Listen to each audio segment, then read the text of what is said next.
Hello friends, welcome back to Anveshana channel. आज हम लोग पढ़ेंगे पाश्चात्य काव्य शास्त्र के अंतर्गत प्लेटो के काव्य सिद्धांत। ठीक है, तो ये जो टॉपिक है ये हमारे सिलेबस में है, तो हम लोग इसको पूरे डिटेल से पढ़ेंगे। ठीक है, आइए पढ़ना स्टार्ट करते हैं। देखिए, प्लेटो के काव्य सिद्धांत। ठीक है, सबसे पहले इनका जीवन परिचय देखते हैं। देखिए, इनका जन्म 427 ईसा पूर्व, ठीक है, एथेंस में हुआ था। ठीक है, और इनकी मृत्यु 347 ईसा पूर्व हुई थी। ठीक है, और इनका मूल नाम एरिस्टोसलिस था। ठीक है, इनके पिता का नाम एरिटॉन था। ठीक है, और माता का नाम पैरिकटोन था। ठीक है, अब सबसे इम्पोर्टेंट चीज देखिए, इनके गुरु। ठीक है, इनके गुरु सुकरात थे। ठीक है, और इनके शिष्य अरस्तु थे। ठीक है, और ये समकालीन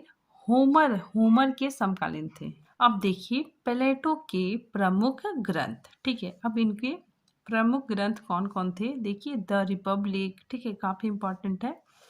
ठीक है, the republic, the statesman, the laws, ठीक है, सिम्पोजियम और ईयोन, ठीक है, आदि प्लेटो के प्रमुख ग्रंथ थे। ठीक है, और इनमें से द रिपब्लिक और द लॉज, ठीक है, इनकी सबसे प्रसिद्ध रचना है। ठीक है, फिर आगे देखिए, प्लेटो एक प्रत्ययवादी, ठीक है, प्रत्ययवादी या आत्मवादी दार्शनिक थे। ठीक है, फिर आगे देखिए, उन्होंने एकेडमिया नामक शिक्षण संस्थान की स्थापना की। ठीक है, जिसे यूरोप का प्रथम विश्वविद्यालय कहने का गौरव प्राप्त हुआ। ठीक है, फिर आगे चलकर इसे ही एकेडमिक ऑफ प्लेटो कहा जाने लगा। ठीक है, ये सब काफी इंपॉर्टेंट है। ठीक है, आगे देखिए, प्लेटो काव्य में कल्पना का विरोध करते थे। ठीक है, काफी इंपॉर्टेंट है, ये जो प्लेटो थे, ठीक है, ये कल्पना का विरोध करते थे और इन्होंने यहाँ कल्पना के सौंदर्य और अच्छाई का विरोध किया है। ठीक है, क्योंकि ये कानून और न्याय को ज्यादा महत्व देते थे। ठीक है, देखिए, इसको हम लोग आगे पूरे डिटेल से पढ़ेंगे, समझेंगे। ठीक है, तो फिर देखिए आगे प्लेटो के समय की बात करें। ठीक है, अब हम लोग थोड़ा सा प्लेटो के विचार के बारे में जानते हैं। देखिए, उस समय क्या स्थितियां थी, ठीक है, और कैसे इनका सोच बदला। ठीक है, देखिए, प्लेटो के समय की बात करें तो ये वह समय था जब एथेंस के लोग भोग और विलास में अपना जीवन जी रहे थे। ठीक है, भोग विलास के लिए मनोरंजन पूरक कविताएं लिख रहे थे। ठीक है, तो भोग विलास के लिए मनोरंजन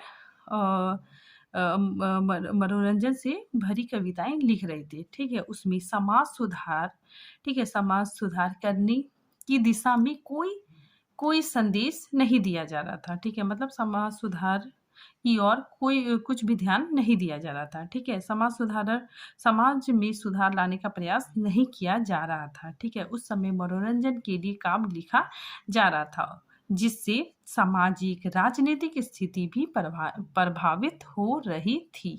आगे देखिए, सामाजिक राजनीतिक क्षेत्र दूषित हो रहा था। ठीक है, ऐसे में प्लेटो जैसे संत और दार्शनिक व्यक्ति इस चीज को देखते हैं। ठीक है, ऐसे में जो प्लेटो थे, ठीक है, ये इन चीजों को देखते हैं। ठीक है, तो वे बहुत ही दुखी होते हैं। ठीक है, इसीलिए प्लेटो एक समाज सुधारक के रूप में भी जाने जाते हैं। ठीक है, फिर आगे देखिए, प्लेटो कहते हैं कि काव्य एक कला है, तो काव्य समाज के नागरिकों में सत्य और सदाचार की भावना जागृत करने वाला होना चाहिए। ठीक है, तो प्लेटो कहते हैं कि अगर कविता एक कला है, तो कविता का काम क्या होना चाहिए? नागरिकों में सत्य और सदाचार की भावना जागृत करने वाला होना चाहिए।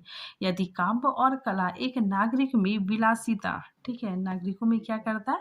विलासिता की ओर ले जाती है, तो वह कला कोई काम की नहीं है। ठीक है, वह काव्य घृणा के योग है। ठीक है, उस कवि की हमें निंदा करनी चाहिए। ठीक है, तो ये कहना प्लेटो का है। ठीक है, आगे देखिए, प्लेटो कहते हैं कि कोई भी वस्तु सुंदर तब है जब वह समाज के लिए उपयोगी है।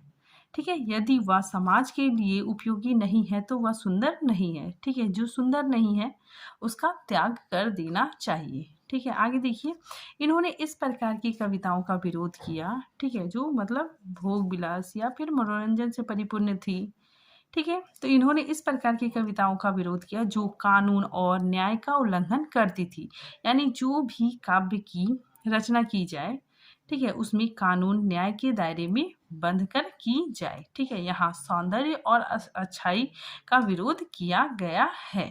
ठीक है, फिर आगे देखिए, ये मानते हैं कि सौंदर्य और अच्छाई में कल्पना का प्रयोग रहता है। ठीक है, और इन्होंने कल्पना का विरोध किया है। ठीक है, काफी इंपॉर्टेंट है कि प्लेटो ने कल्पना का विरोध किया है। क्यों किया है देखिए, ये कल्पना को काव्य का आधार स्वीकार नहीं करते। ठीक है, ये मानते हैं कि कल्पना मनुष्य को उस सच्चाई से दूर ले जाती है, जबकि प्लेटो सच्चाई के पक्षधर है। ठीक है, अब देखिए प्लेटो ने कैसे मतलब ज्ञान को दो भागों में बांटा। ठीक है, तो उनके विचार को हम लोग देखते हैं। ठीक है, सबसे पहले देखिए, ज्ञान के दो प्रकार। ठीक है, एक ज्ञानेंद्रियां। ठीक है, ज्ञानेंद्रियां मतलब जो हमारे सेंस ऑर्गन्स है। ठीक है, 5 सेंस ऑर्गन्स। ठीक है, प्रज्ञा मतलब आत्मा। ठीक है, इसको प्लेटो ने प्रत्यय कहा है। ठीक है, प्रत्यय का ज्ञान मतलब आत्मा। ठीक है, ईश्वर का ज्ञान होना। ठीक है, और जो ज्ञानेंद्रियां है, ठीक है, उससे हमें वस्तु जगत का ज्ञान होता है। ठीक है, वस्तु जगत मतलब संसार का ज्ञान होता है। ठीक है, तो देखिए आगे प्लेटो ने 2 शब्द दिए। ठीक है, ये जो प्लेटो है, ठीक है, इन्होंने 2 शब्द दिए। ठीक है, विशेष और प्रत्यय शब्द। ठीक है, जो विशेष है वो जगत, ठीक है, संसार जगत का ज्ञान करवाता है। ठीक है, और ये प्रत्यय ईश्वर, ये सत्ता, ठीक है, मतलब ईश्वर का ज्ञान करवाता है। और ये जो जगत है, ये संसार है, ये क्या है, मिथ्या है। मिथ्या मतलब झूठा है। ठीक है, और प्रत्यय को सत्य कहा है। ठीक है, ईश्वर को सत्य कहा है। ठीक है, आगे देखिए, प्लेटो ने ही कहा था। ठीक है, प्लेटो ने कहा कि सत्य ही सुंदर है। ठीक है, सत्य ही क्या है, सुंदर है।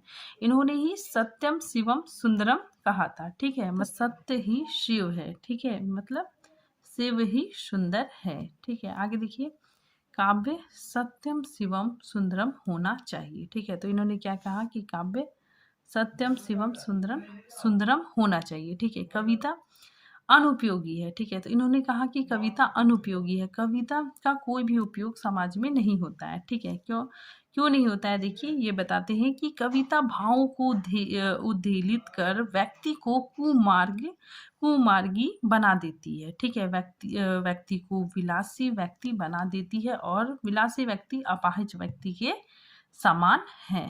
आगे देखिए, प्लेटो कहते हैं कि कवि का महत्व एक मोची से कम है। ठीक है, तो इनका मानना है कि जो कवि का जो महत्व है, ठीक है, वो एक मोची से भी कम है। ठीक है, क्यों कम है, क्योंकि कवि कहते हैं कि मोची समाज के लिए अच्छे काम करता है। ठीक है, समाज के लिए उपयोगी काम करता है। ठीक है, जबकि कवि कवि क्या करता है, काल्पनिक, ठीक है, काल्पनिक भावुकता, ठीक है, मनोरंजन से परिपूर्ण कविताएं रचता है। ठीक है, जिससे समाज को जो समाज को गलत दिशा में ले जाता है। ठीक है, ऐसा मानना प्लेटो का है। ठीक है, आगे देखिए, ये काफी इंपॉर्टेंट है। ठीक है, इसको ध्यान में रखिएगा आप लोग कि कविता जगत की सत्य से 3 गुना दूर है। ठीक है, तो कविता जगत की सत्य से 3 गुना दूर है। ठीक है, काफी इंपॉर्टेंट है, इसको हम आगे पूरे अच्छे से डिफाइन करेंगे। ठीक है, इसमें मतलब बताया यही जा रहा है कि कविता जगत कविता सत्य से 3 गुना दूर है। ठीक है, आगे देखिए, प्लेटो कहना चाहते हैं कि ईश्वर सत्य है। ठीक है, प्लेटो कहना चाहते हैं कि ईश्वर सत्य है और जगत जगत मिथ्या है, और कविता मिथ्या का अनुकरण करती है, इसीलिए कविता जगत से 3 गुना दूर है। ठीक है, तो इनका कहना है कि जो ईश्वर है वो सत्य है। ठीक है, और जगत क्या है, मिथ्या है। ठीक है, और कवि क्या करता है कि जगत में जो चीज़ें चल रही है, ठीक है, उसी चीज़ों का वर्णन करता है। ठीक है, तो इसीलिए कविता क्या है, मिथ्या। ठीक है, मिथ्या का अनुकरण करती है, इसीलिए कविता जगत से 3 गुना दूर है। आगे देखिए, प्लेटो ने काव्य को नैतिकवाद और उपयोगितावाद दृष्टिकोण से देखा। ठीक है, ना कि मनोरंजन की दृष्टि से देखा। ठीक है, आगे देखिए, कला व साहित्य की कसौटी उनके लिए आनंद व सौंदर्य ना होकर उपयोगितावादी थी। ठीक है, काफी इंपॉर्टेंट है। फिर आगे देखिए, उनका मानना है कि कवि समाज में भावनाओं व वासनाओं को जागृत कर उसे दुर्बल व अनाचारी बनाता है। ठीक है, आगे देखिए, प्लेटो के विचार में कवि की तुलना चिकित्सा, सैनिक या प्रशासन का महत्व अधिक मानते हैं। ठीक है, तो प्लेटो कवि की तुलना में, ठीक है, चिकित्सक, ठीक है, सैनिक और जो प्रशासक, ठीक है, इन लोगों का महत्व अधिक मानते हैं। ठीक है, क्योंकि ये समाज के लिए काफ़ी उपयोगी हैं। ठीक है, आगे देखिए, कविता अनुकीर्ति एवं अनुपयोगी है, इसीलिए वह दंडनीय है। ठीक है, तो इनका कहना है जो कविता है वो अनुकृति है, ठीक है, और अनुपयोगी भी है, इसीलिए वह दंडनीय है। आगे देखिए, काव्य मिथ्या जगत की मिथ्या अनुकृति है। ठीक है, तो इनका कहना है कि जो हमारा काव्य है, ठीक है, जो कविता है वो मिथ्या जगत, ठीक है, झूठा जगत की मिथ्या अनुकृति है। ठीक है, मिथ्या अनुकृति मतलब उसकी कॉपी है। ठीक है, आगे देखिए, राज्य में सुव्यवस्था बनाए रखने के लिए कवि को निष्कासित कर देना चाहिए। ठीक है, ये विचार प्लेटो का है। ठीक है, उनका कहना है कि राज्य में सुव्यवस्था बनाए रखने के लिए कवि को निष्कासित कर देना चाहिए। ठीक है, आगे देखिए, प्लेटो के विचार में काव्य का महत्व उस सीमा तक होता है जहाँ तक वह गणराज्य के नागरिकों को सत्य व सदाचार की भावना को जागृत करता है। ठीक है, तो इनका कहना है कि प्लेटो का विचार है कि जो गणराज्य है, ठीक है, उसमें नागरिकों को सत्य और सदाचार की भावनाओं को जागरण करना चाहिए। आगे देखिए, काव्य विरोधी होने के बावजूद भी प्लेटो ने वीर पुरुषों, ठीक है, वीर पुरुषों के गुणों को उभारने व देवताओं के महत्व को श्रेष्ठ माना है। ठीक है, मतलब जो प्लेटो है, ठीक है, वो काव्य के विरोधी होने के बावजूद भी जो वीर पुरुषों के गुण है, ठीक है, वीर पुरुषों के गुणों को उभारने एवं देवताओं के महत्व को श्रेष्ठ माना है। ठीक है, अब देखिए हम लोग काव्य सिद्धांत, ठीक है, इन्होंने जो काव्य सिद्धांत दिए, ठीक है, उसको हम लोग पढ़ते हैं। ठीक है, तो सबसे पहले है काव्य की उत्पत्ति का सिद्धांत और दूसरा अनुकरण सिद्धांत। ठीक है, ये काफ़ी इंपॉर्टेंट है। ठीक है, इनका ये सिद्धांत पूछा जाता है एग्जाम में, तो ये आप लोग ध्यान में रखिएगा। ठीक है, तो सबसे पहले हम लोग पढ़ते हैं काव्य की उत्पत्ति का सिद्धांत। ठीक है, देखिए, काव्य की उत्पत्ति का सिद्धांत, काव्य सृजन एक प्रकार से ईश्वरीय उन्माद का परिणाम है। ठीक है, तो ये जो काव्य सृजन है वो एक प्रकार से ईश्वर, ठीक है, ईश्वरीय उन्माद का ही परिणाम है। ठीक है, आगे देखिए, कवि की काव्य चेतना एक बांसुरी है। ठीक है, यहाँ पे एग्जाम्पल देके बताया जा रहा है। ठीक है, प्लेटो का कहना है कि जो कवि की काव्य चेतना है एक बांसुरी है, ठीक है, और जिसमें स्वर फूकने का काम ईश्वर करते हैं। ठीक है, और कवि केवल माध्यम है। ठीक है, इसमें मतलब प्लेटो का मानना है कि कवि केवल क्या है, माध्यम है, वास्तविक रचयिता ईश्वर है। ठीक है, इन्होंने ईश्वर को महत्व दिया है और कवि को केवल माध्यम बताया है। ठीक है, फिर आगे देखिए, प्लेटो के अनुकरण का सिद्धांत, ठीक है, यानी नकल का सिद्धांत। ठीक है, देखिए, कला फोटोकॉपी की भी फोटोकॉपी है। ठीक है, तो इसमें इनका कहना है कि जो कला है वो फोटोकॉपी की भी फोटोकॉपी है। ठीक है, ये मतलब क्या कहना चाह रहे हैं, और फिर प्लेटो का अनुकरण सिद्धांत क्या है, ठीक है, इसको हम लोग पूरे विस्तार से मतलब अच्छे से पढ़ते हैं। देखिए, इनका जो विचार है, ठीक है, विचार या प्रत्यय, ठीक है, विचार और प्रत्यय, इन्होंने ईश्वर को माना है। ठीक है, ईश्वर क्या है, सत्य है। ठीक है, तो इन्होंने ईश्वर का माना है। ठीक है, तो विचार और प्रत्यय का अनुकरण क्या है, वस्तु जगत मतलब संसार। ठीक है, और इसी का अनुकरण काव्य है। ठीक है, यहाँ पे देखिए, जो विचार है वो क्या है, ईश्वर है। ठीक है, सत्य है, ईश्वर है, और ईश्वर का अनुकरण कौन करता है, जगत। ठीक है, जगत में जो जितनी सारी चीज़ें हैं वो ईश्वर का देन है। ठीक है, वो सत्य है। ठीक है, और जगत में जितनी सारी चीज़ें हैं, ठीक है, उसका अनुकरण, ठीक है, उसी को देख के जो कवि होता है, ठीक है, वो कविता लिखता है। ठीक है, तो वो क्या है, जगत का अनुकरण करता है। ठीक है, वही काव्य और कला है। यहाँ पे बताया जा रहा है कि सत्य ईश्वर है। ठीक है, सत्य क्या है, ईश्वर है, और उसका फोटोकॉपी क्या है, जगत है। ठीक है, इसका ईश्वर का फोटोकॉपी कौन है? जगत, ठीक है। और जगत का भी फोटोकॉपी कौन करता है? काव्य, ठीक है। उसका फोटोकॉपी कौन है? काव्य या कला, ठीक है। कवि उसका उसका फिर से अनुकरण करता है, ठीक है, उसका फोटोकॉपी करता है। यहाँ पे देखिए एक और एग्जांपल हम लोग समझ सकते हैं, ठीक है। यहाँ पे देखिए मैंने कुछ नोट्स बनाए, ठीक है। तो मैंने कुछ नोट्स बनाए और ये नोट्स किसने दिया? ठीक है, मतलब ये जो नोट्स बनाने की समझ, ठीक है, भगवान ने मुझे दिया, ठीक है। भगवान ने मुझे समझने की शक्ति दी, ठीक है। तो भगवान क्या हो गया? फर्स्ट नंबर पे आ गया है, ठीक है। और मैंने क्या किया? नोट्स बनाया, ठीक है। तो मैं कहाँ पे हो गई? दूसरे नंबर पे हो गई, ठीक है। भगवान ने मुझे क्या दिया? सोचने समझने की शक्ति दी, तो ये पहले नंबर में हो गया, ठीक है। और दूसरे नंबर पे मैं हो गई, ठीक है। फिर देखो मेरे द्वारा बनाए गए नोट्स को किसी ने क्या किया?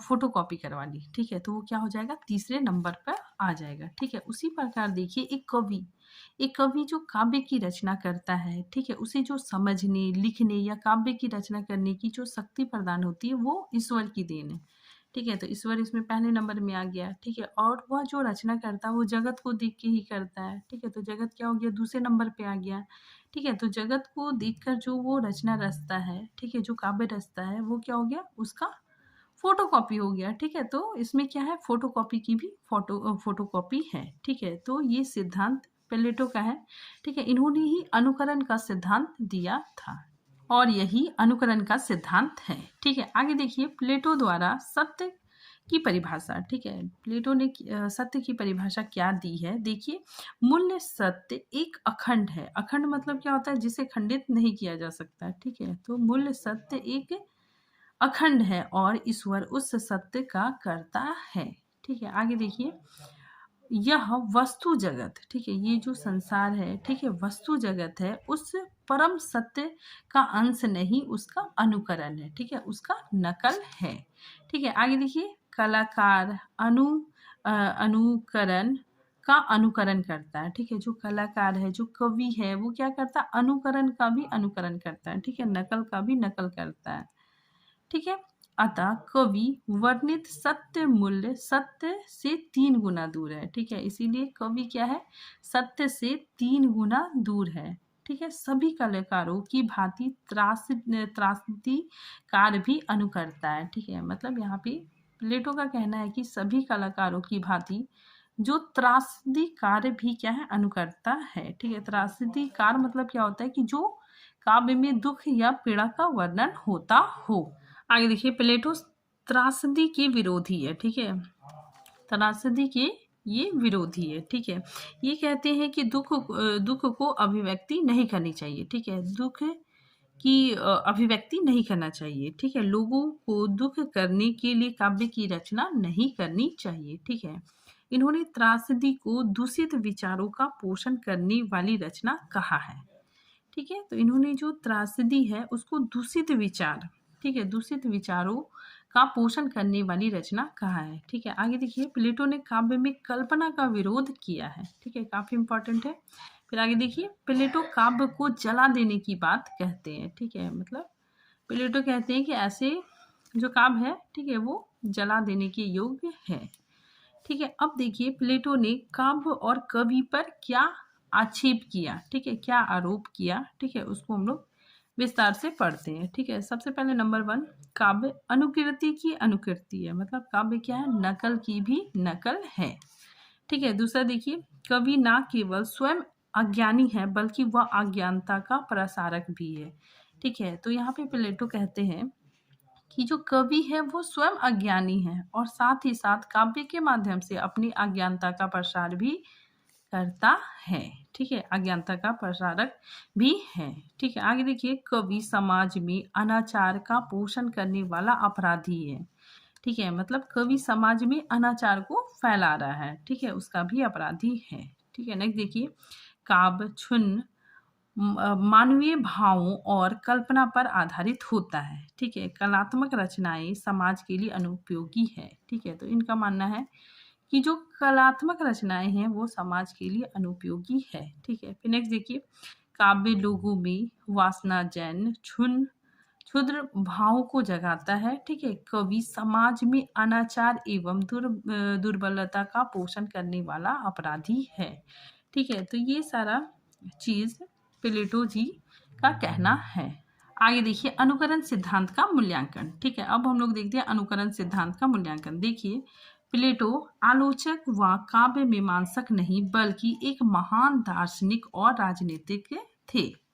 ठीक है, काफी इंपॉर्टेंट है। फिर आगे देखिए उनका उद्देश्य आदर्श राज्य की प्रतिस्थापना करना था। ठीक है, मतलब उनका जो उद्देश्य था वो आदर्श राज्य की प्रतिस्थापना करना था।